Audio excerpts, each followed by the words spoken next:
In a second half like that, when no win is going down on the ropes, what are some things that you can do to help a young team? You know what? That's a question I wish I had a ready answer for you for it. You know, we talk about execution and it's not just on the offensive end. It's when things are not going well for you. When momentum changes in games, oftentimes it goes back to your defense where you get spread out. You're not doing the same things you're doing on the defensive end. But on the offensive end, you know, still, you know, you've got to make shots, but you got to execute. You cannot turn the ball over, and if you turn the ball over, it's going to just continue to fuel that momentum. And we talk about ball security and a lot, but now it goes back when you start turning down shots. Normally things don't turn out well for you. You know, with 2 minutes to go in the game, it's a tie game, and I think if you go on the road this time of year against talented teams and good teams, if you're in that position, you take it every time. You got to find a way to close the game out. And to do that, we need not just one guy playing well, 2 guys playing well. We need everybody playing well and playing their role and what we need them to do. And we just haven't gotten it. I mean, we're all excited about Jordan Bowden, the way he played. But, you know, we'd love to see John Fulkerson play the way when Jordan went playing with those 2 guys. Santi, you know, getting in foul trouble was a big play, you know, and him doing it 80 feet from the basket or 90 feet from the basket is just not a smart play. And that him having to sit, and we've got to handle the ball better. But you think about the turnover at half court, shouldn't happen. That shouldn't happen. You know, we had a great 3-point shot when we were down 3, and we turn it down and dribble in and lose the ball. Those plays, those are just decisions that you don't make. Jimmy, then Mike. Rick, when another team's making a run, does the makeup of your team determine whether or not you would call a timeout? Yeah, absolutely. There's no doubt, you know. But you can call timeouts, but when you come out of timeouts, you don't execute it. What does it matter? You know. And I just know this time of year, at any level of basketball, you've got to have tough, hard-nosed season guard play. You've got to have it, because that's what it's going to get down to, and you've got to have it. I mean, and you're going to have guards that are going to have to make plays. They're going to have to do some things, and they're going to have to handle the ball correctly. They're going to have to make right decisions. They're going to have to get your team organized. They're going to have to, you come out of timeout and knowing exactly what you're doing. It's up to guards to do that, and we've just been so inconsistent there. Greg, you talked after the game about Jordan Bowden's mindset going in, just the way he carried himself. Why do you think it was different Saturday, and how do you get him to duplicate that now? Well, again, that's the answer. You know, the one thing you got to give him credit for all year long, he has played hard defensively, and I don't think there's any question. And we talked about it a lot, that he's pressed at times, trying to score the ball as opposed to just playing and let it happen. But you know, we talked about the things that we needed at this point, and he was the one guy that did it. I mean, I thought he played really hard. I mean, the first half because of Folky getting in foul trouble, and again, the inconsistency of Olivier and Urosh. You know, at that point in time, he carried us pretty much in the first half to the point where he was, you know, really play that many minutes and know what he has to do. And so, you know, Folky's fouling, and some of that comes back to get you late in the game. I think Jordan, I mean, he knows what he has to do, and he just, again, he played, I think, by far his best all-around game that he's played all year long. And like I said, he's been good defensively all year, and we need some other guys. I wish I could say that about other guys right now, which I can't. Josiah had the big turnover at the end. What was your message to him after the game, and what was his mindset like? Well, it's been the same thing. You can't turn the ball over in those situations. I mean, turn down a shot. You know, we've asked him all year not to over-dribble the ball. And you think about the times he got himself in trouble. One time, or got himself in a bad situation, just dribbling the ball for no reason at all. And right there, he's worked too hard at shooting the ball. I mean, in that situation, we would have taken a 2 or a 3. But when you get that, I mean, I was shocked that he was that wide open. I mean, I was shocked. But it goes back to what we've told him all year, that he continues to turn down shots to get, he gets himself in trouble where he just shoot the ball. I mean, it's pretty simple because he's worked hard at it. And we would have been fine to get him miss that shot, because, again, we were shocked that he was that open in the corner. Grant and David? Outside of turning down shots, what else goes into these turnovers when it's, the numbers are as high as they are in some of these games? Well, sometimes referees can make calls that aren't there, call travel when it's not traveling, they can, block charge when it could have gone the other way. Guys, going to look for trouble like we talked about.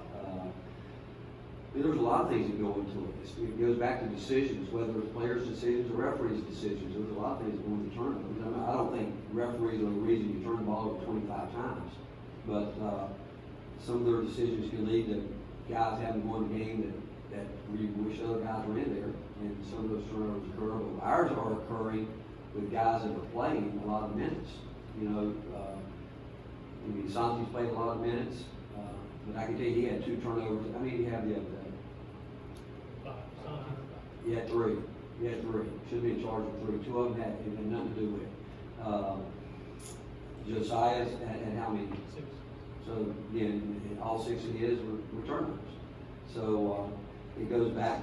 You got to make good decisions. And by this time of year, all the guys that are really bulky turnovers shouldn't. Again, he's had too many turnovers. I mean, you think about it, he stolen out of bounds, doesn't get his balance, those kind of turnovers. Those are ones that you can't have. You just can't have those type of turnovers.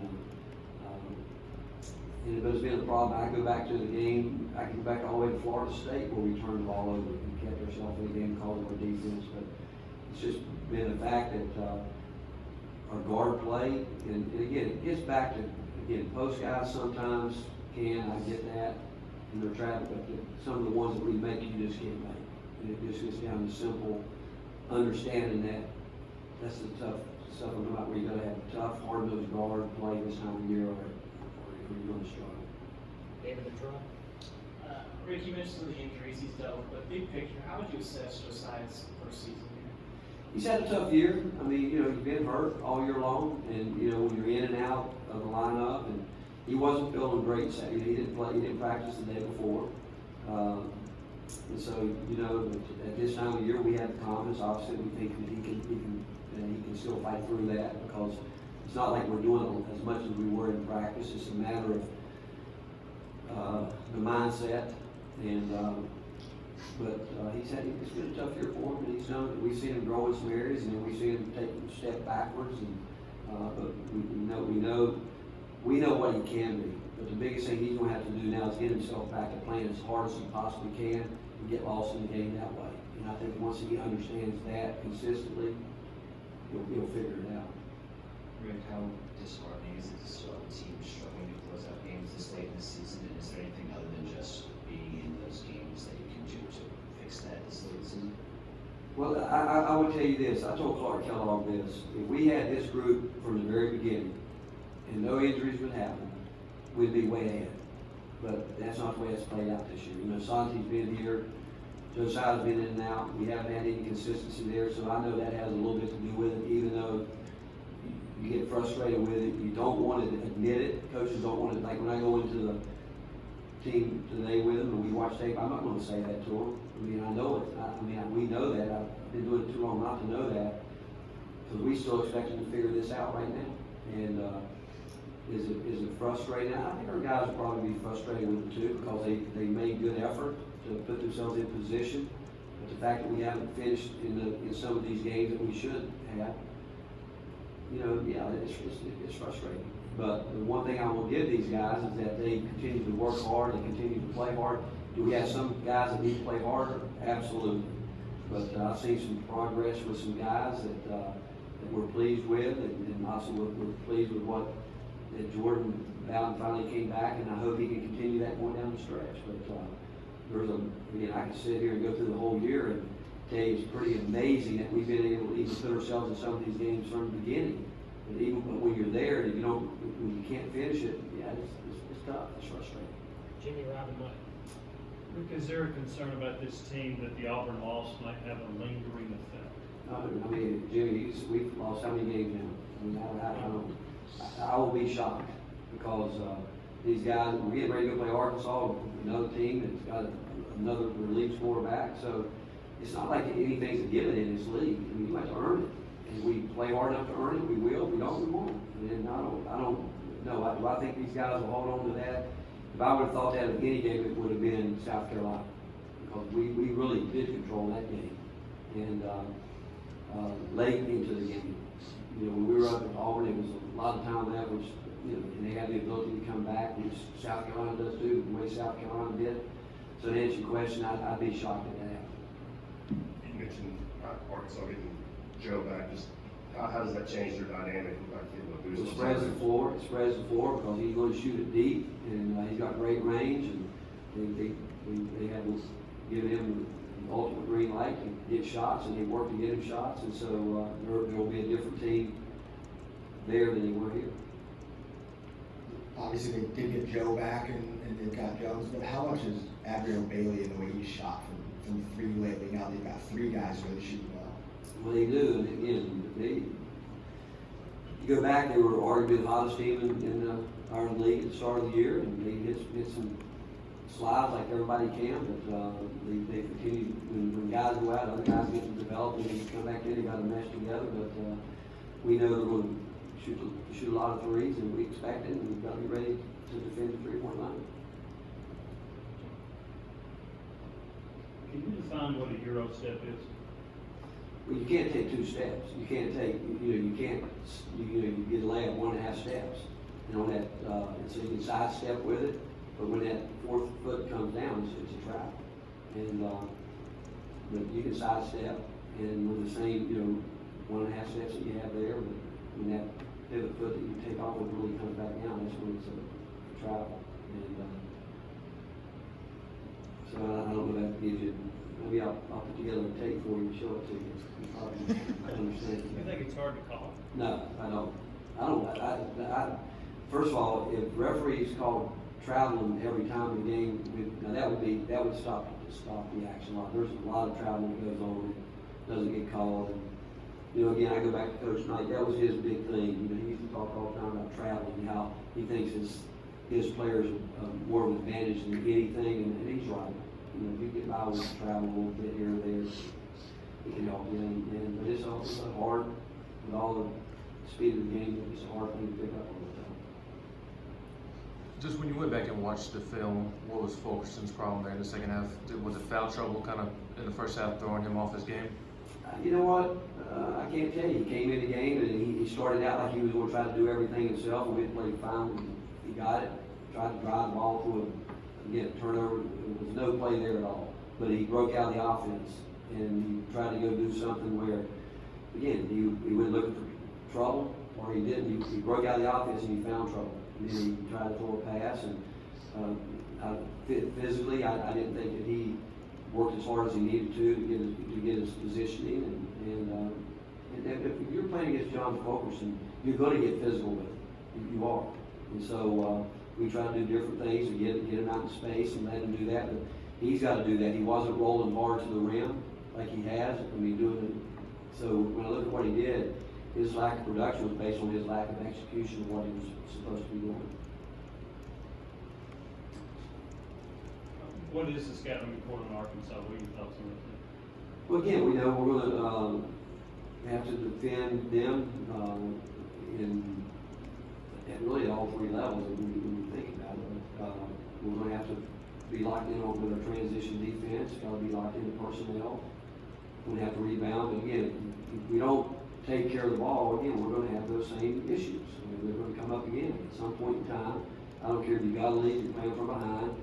You expect the other team to make a push. You expect to see momentum change here and there.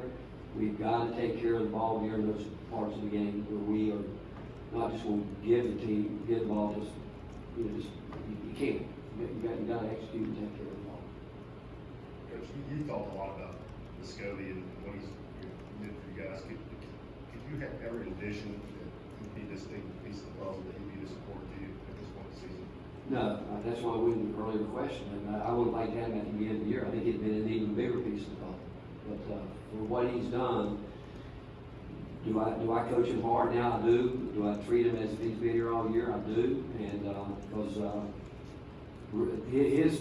fourth foul was about as dumb a play as you can make. And we told him, even when he had to charge, I said, look, they're gonna try to pick up charges on you, you gotta play off 2 feet. But he is competitive. He does give us a guy that drives the ball hard, along with Jordan, Bowden, and, but he drives it with a purpose, and can make a play when he does drive it. But for what he's done, I mean, again, it's, I don't know where we would be without him. I don't, because what he's been able to pick up and the things that he's done, and he's having to learn it on the fly. I mean, it's like, be like an NBA guy being called up from the G League to the big leagues and saying, now you got to play here, and against these guys who've been doing it all year with 3 months head start, and you got to figure this out. And he's kind of done that. He's having to figure it out on the fly. Jimmy, we got time for one more? You think E. Pons is one of the best defensive players in the SEC? I do. He does a lot of things, and I can't imagine there's a better shot blocker at his height in the country. I don't know where he's on blocking shots. Where's he? Has he blocked as many shots as Kyle blocked? Yeah. He's already passed me. Think about it. I mean, with his size, he passed Kyle. Again, he's a great fix-it guy, as well as, again, you know, he does defend the ball. He works hard at doing his job. All those blocks are fix-it plays where he's come over and had to cover up for his teammates' mistakes, and he probably has done that for us as well as anybody since we've been here. In your opinion, is Bowling Arena a tough place to play in the other road environment, or is it just kind of business as usual? What do you think? Bud Walton Arena. It's a great place to play. I would have told you up until a year ago, we went to Rupp when it was really loud, and we were up there, I think we were ranked 1. Was it last year? Yeah. Bud Walton Arena the year before was as loud as any place we've been since I've been in the SEC. And it's definitely a great atmosphere, and they love their team, and when they're playing well, it's a loud building. Thank you, Coach. Thank you.